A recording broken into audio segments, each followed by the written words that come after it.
intégrer les hommes dans le processus de sensibilisation, c'est très, très important.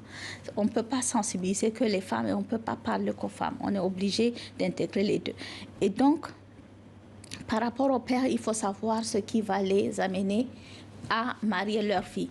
Si c'est les considérations religieuses, il suffit de leur expliquer que dans la religion, c'est interdit. Si c'est les considérations socioculturelles, eh bien, il faut leur expliquer que les traditions, c'est très bien. Toutes les coutumes et tout ça, c'est hyper important pour nous et il faut qu'on le respecte, c'est magnifique. Mais du moment que ça crée de la souffrance et que ça peut avoir des conséquences néfastes, à ce moment-là, il faut sans pitié, sans réfléchir, les transgresser tout simplement. Et puis quand il s'agit des causes de la précarité, par exemple, qui poussent les parents à envoyer les filles à l'école, il faut tout simplement leur expliquer qu'en réalité, ce n'est pas une solution parce qu'on peut se dire que voilà, on va confier la fille à quelqu'un d'autre qui va s'en occuper alors qu'elle a 12 ans, 13 ans, 14 ans. Mais ce n'est pas une solution parce qu'elle reviendra 2, 3 ans plus tard, répudiée avec un enfant à charge et que ça vous fait une charge supplémentaire.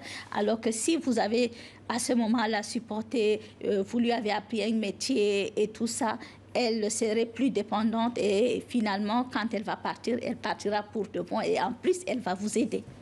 Et concernant les mères, hein, vous disiez à l'instant que très souvent les mères, alors qu'elles-mêmes elles ont souffert dans leur mariage, demandent à leurs filles de toujours supporter, de patienter. Comment sortir de ce cercle vicieux ? Ça, c'est la prise de conscience, tout simplement. On reproduit quelquefois les violences sans même s'en rendre compte, alors qu'on en a souffert.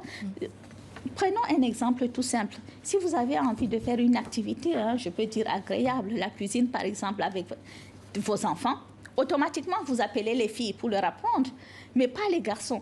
Donc on reproduit le schéma quelquefois inconsciemment.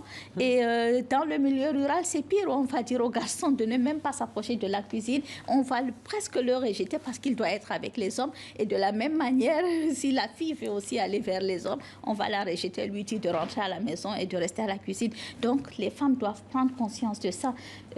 Quand on voit les exemples de mutilation sexuelle génitale, c'est toujours reproduit par les femmes elles-mêmes. C'est parce qu'elles sont persuadées que c'est pour le bien, c'est ce qu'elles ont appris et elles n'arrivent pas à stopper ce cycle de violence à leur niveau.